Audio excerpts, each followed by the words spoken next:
This topic will look at a type of proof called proof by induction. We will look at how this works and then specifically how we can use it to prove results involving divisibility, i.e. how can we prove that something will always be divisible by a certain number. We're going to start by considering the expression 11 to the power n minus 6. We want to show that this will always be divisible by n for positive integer values of n between 1 and 4 inclusive. What method that we've already seen could we use to prove this? Well, because we only have a finite number of n values, we could use proof by exhaustion. We could just try each of the values of n and show that it's always divisible by 5. So when n equals 1, we get 11 to the power 1 minus 6, which is 5. For n equals 2, we get 11 squared minus 6. This is 115. For n equals 3, we also get a multiple of 5. And finally, for n equals 4, we get a multiple of 5. So because of this, we can conclude all of them end in digit 5. This means that they are divisible by 5. So we have proven this result for all values of n between 1 and 4.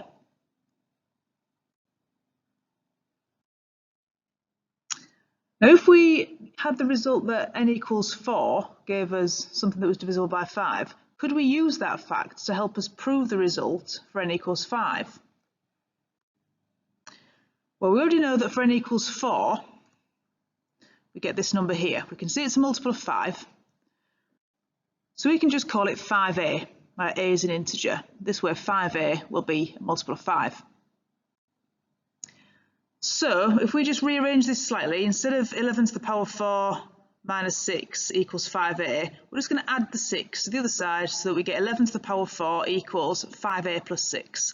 This is because we're going to use this expression for 11 to the power 4 to help us prove that it's also divisible by 5 when n equals 5. So we're going to use the fact that we know 11 to the power 4 is 5a plus 6.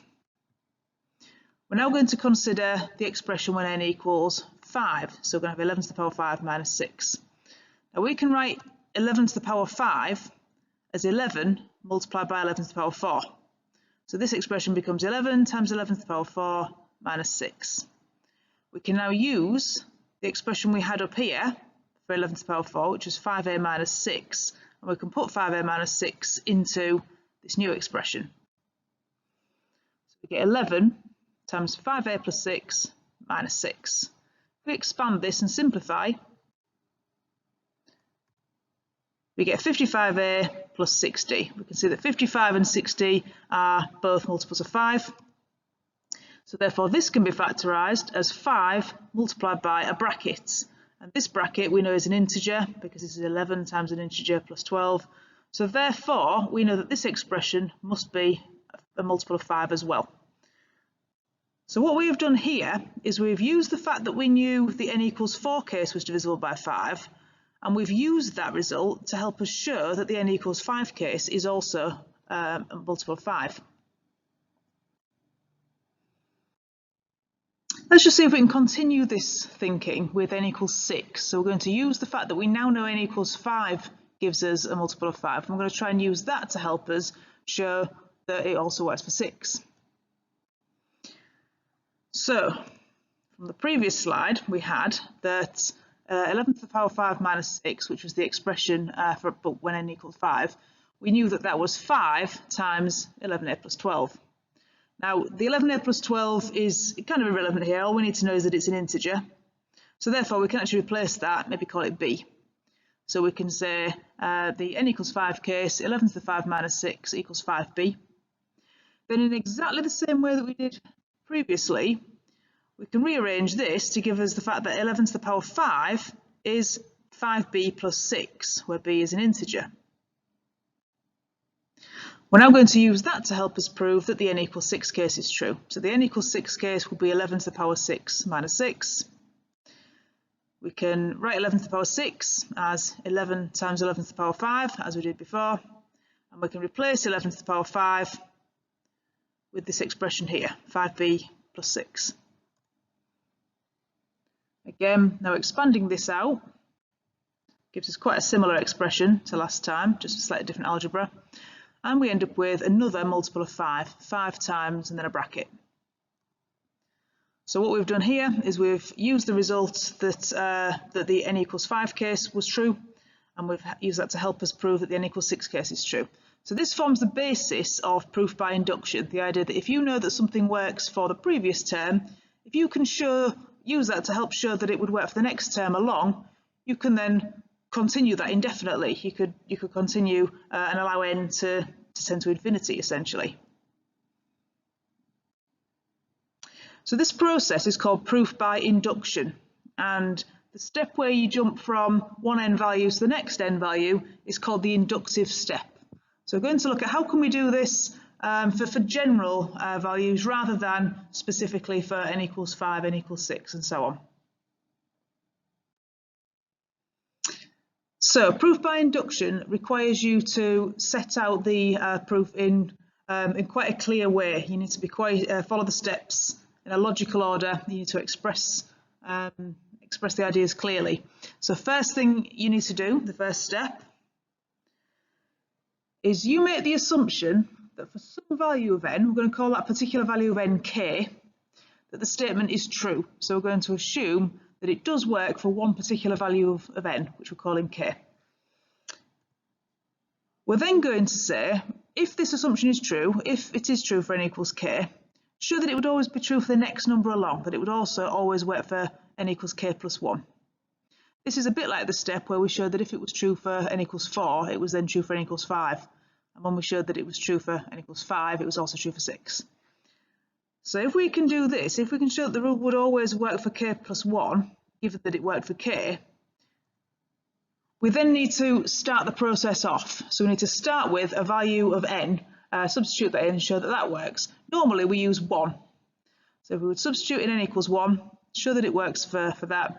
Then because of this inductive step that we've already proven, we can say, well, if it works for 1, it must work for the next number, 2. And then if it works for 2, it must also work for 3. If it works for 3, it must work for 4, and so on. So because of this inductive step, once you've found one value that it works for, you can then conclude that it must work for every integer after that.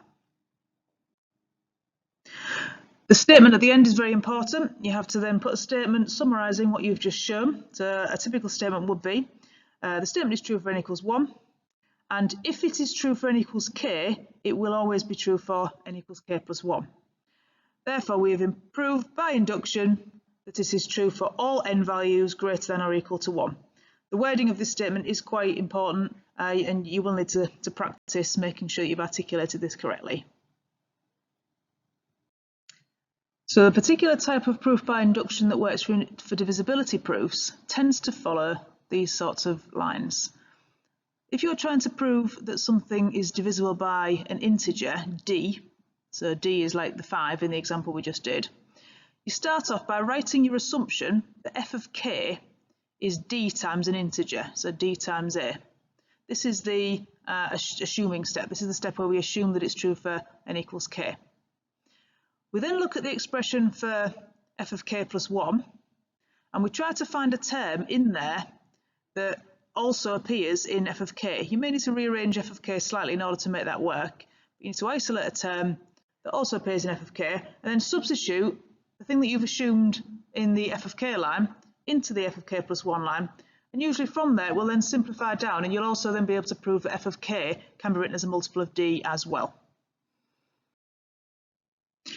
In this example, we're going to prove that the expression fn, which is defined as fn equals 7 to the n minus 1, is divisible by 6 for all integers n greater than or equal to 0. So the first thing we're going to do is we're going to assume that the result is true for n equals k. So we're going to write down the thing we are assuming. We are assuming that 7 to the power k minus 1 is divisible by 6. So we've written it as 6a for some integer a. It's important that you say that it's an integer so that 6a is then in the 6 times table. I've also rearranged this 7 to the power k equals 6a plus 1 because I'm going to use it later, but you may arrive at this further down in your working out. We now want to show that if the result is true for n equals k, that it will also be true for n equals k plus 1. So For n equals k plus 1, f of k plus 1 becomes 7 to the power k plus 1 minus 1. We're going to write 7 to the power k plus 1 as 7 times 7 to the power k. We can then substitute in the expression we got for 7 to the power k from our assumption step. So this becomes 7 times 6a plus 1 minus 1. If we expand all of this out, we see that we get an expression that is a multiple of 6. So we can factorise out 6 to give us 6 times 7a plus 1. And because a is an integer, we can conclude that this must be a multiple of 6. We then need to put a sentence here. Therefore, f of k plus 1 is divisible by 6. We now need to show that it's true for the first value, and because we are being asked to prove that it's true for n greater than or equal to 0, we need to substitute in 0 here. So for n equals 0, we get 7 to the power 0 minus 1, which is 0. This is divisible by 6. 0 is divisible by all numbers. So finally, we need a conclusion. As the result is true for n equals 0, and if true for n equals k is also true for n equals k plus 1, then it is proven by induction for all integers n greater than or equal to 0. So it's very important that you get all of those things in your final conclusion at the end. We're now going to prove by induction that for all positive integers n, so n greater than or equal to 1, that the expression 3 to the power 4n minus 2 plus 2 to the power 6n minus 3 will always be divisible by 17.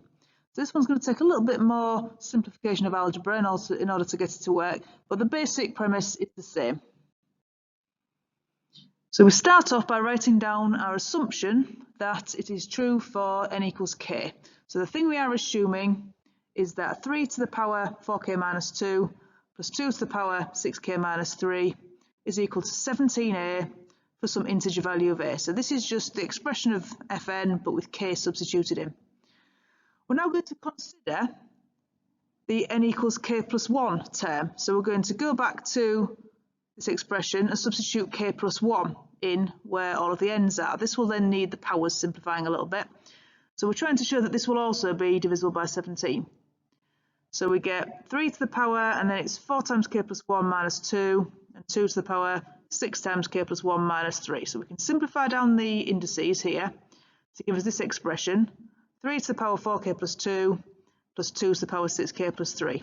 Now we need to isolate a term that appears in f of k in our assumption step.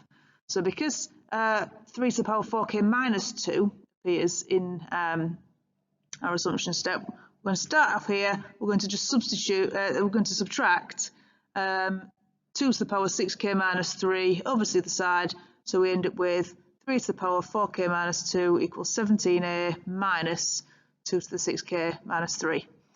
We're now going to need to isolate that term in f of k plus 1. So we're going to use the laws of indices to break up this 3 to the power 4k plus 2. We're going to call it 3 to the power 4k minus 2 add 4. We can then use the laws of indices to call this 3 to the power 4k minus 2 times 3 to the 4. And 3 to the 4 is obviously 18. So because of this, we're not going to do anything with the other term for now. We're just going to see how it goes with this term. This 3 to the power 4k minus 2 can now be replaced by the expression that we got up here. So we're going to replace that with 17a minus 2 to the 6k minus 3. This 3 to the 4 is just 81. We're going to leave the other term as it is for the moment, just to see how the simplifying goes. We may then need to do something with that later on.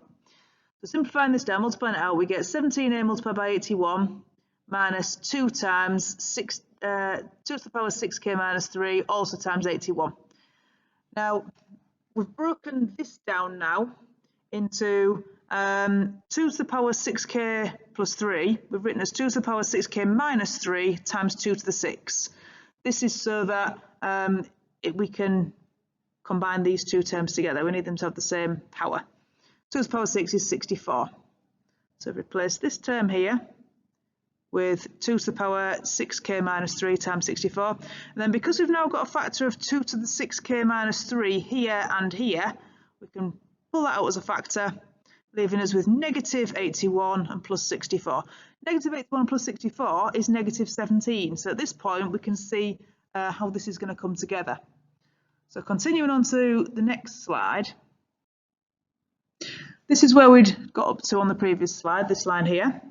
We can simplify minus 81 plus 64 as negative 17. And we can now see that we've got a factor of 17 in both of these two terms. We can pull out the 17 here, leaving us with 81a and minus 6k minus 3. So because we know that 2 to the 6k minus 3, because we know that this here is an integer, we can conclude that f of k plus 1 must be divisible by 17, because it's 17 multiplied by an integer. So we've shown the inductive step. We've shown that if the expression is divisible by 17 when n equals k, it will also be divisible by 17 when n is k plus 1. We now need to start off the inductive process by trying the first number. Because it's positive integers, we're going to start with 1. If we substitute in n equals 1 into the original expression, we get 17, which is obviously divisible by 17. Again, the conclusion is a really important step. We say the result is true for n equals 1, and if it's true for n equals k, is also true for n equals k plus 1. The word if is really important there. And we can say, therefore, it is proven by induction, make sure you use the word induction here, for all integers greater than or equal to 1. Now complete exercise 12C on page 262.